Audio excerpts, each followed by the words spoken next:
So we're going to speak about Lanas, reasons for not believing, tragedy in the past, and then the two conflicts. We'll talk about I believe that Lanas was divided into 8 women. It reminded me of a more refined version of Three Candles, although vastly different techniques, not yet little chapters that continue to develop as we read through. I think some of the Lanas too only get 1 or 2 scenes, whereas other Lanas take more dominance in the play, like the one Lana who's a young uh, Oriental type. Speak about the Lanas.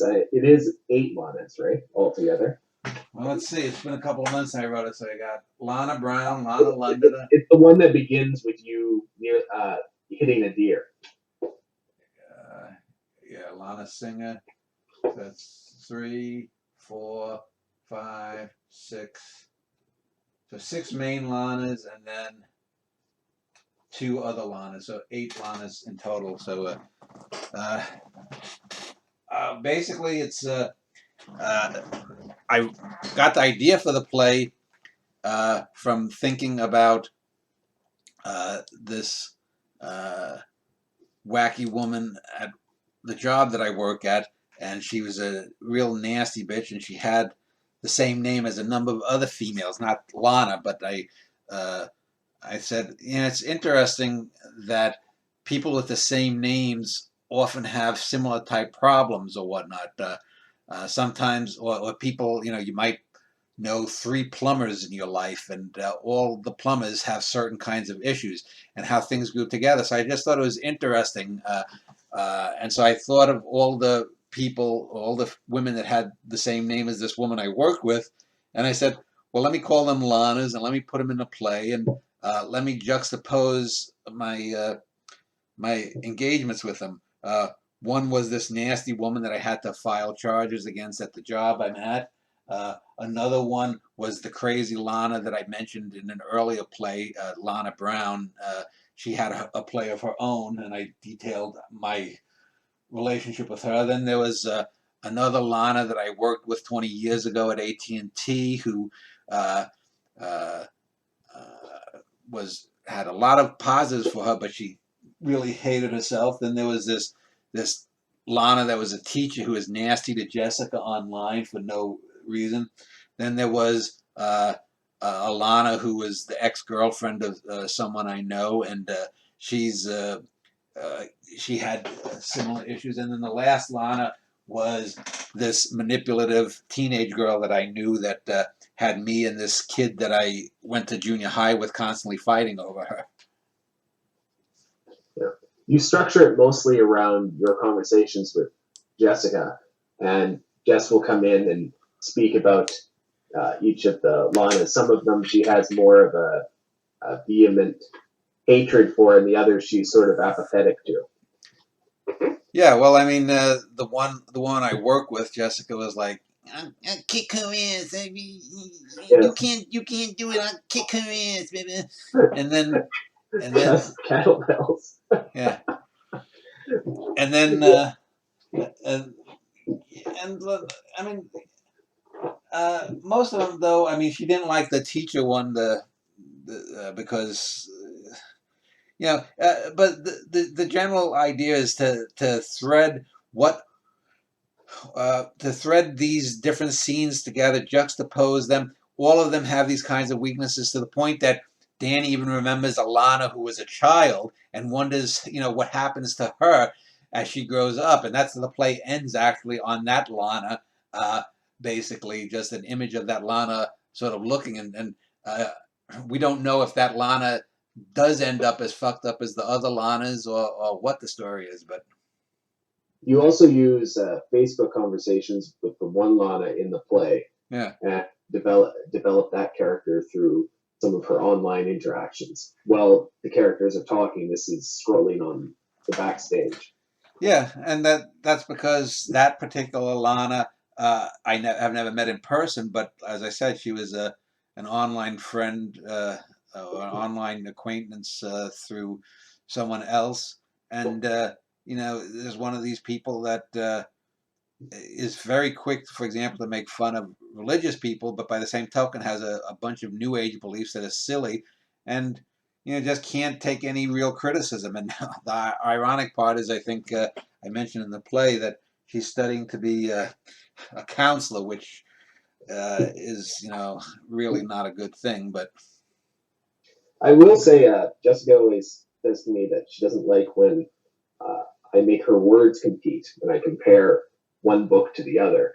But this one doesn't stick with me as much. I do think it's an impressive play, but I think the other four have more meat on them. Do you agree with that assessment? And do you think that this is the weakest of the five we're about to speak about?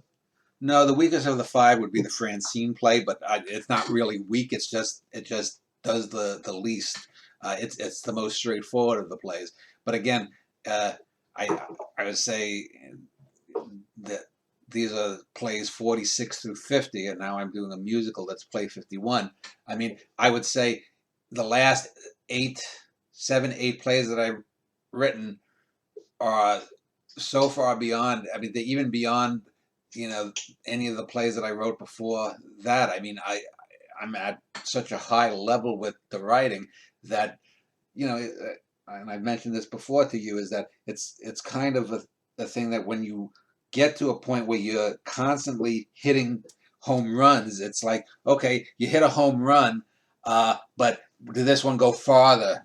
That home run went 420 feet. This home run has to go 450 feet. Otherwise, it's not as impressive. I think this play, for me, the best moment of the play comes when Danny confronts the whatchamacallit, the Lana Londoner character, the girl who doesn't think much of herself, and she's smart enough to know that she's ruining her life, and that she should, when we see a flashback scene of Danny going to her apartment, that she should, she actually lists out 7 qualities that Danny has that none of the guys that she's interested in has, and so she has the intellect to know what's good for her and what she should want. But when the guy who should be the one she pursues or wants is literally staring her in the face, she doesn't get it, and that's a good thing, and it's the kind of moment that's a revelatory moment. Because I was thinking about this play last night, knowing that we were going to talk. And that's the kind of moment that is so much better, realer, and I think much more powerful than the melodramatic revelations that you get, even in some of the better plays by the Millers and the O'Neills and whatnot, because there we get to understand not only that Lana Londoner character, but so many women and even a few men that are like that are totally masochistic, and that's the word that the Lana Londoner character best describes her. She was totally masochistic when I knew her. Now in real life, the character, the person she's based on, is married and whatnot, or was married. Although when I was doing the play, I actually looked up that woman, and apparently she's now dropped her married name that she had for 15 years. So she might have ended up getting divorced and whatnot, and who the hell knows what's going to happen to her in real life.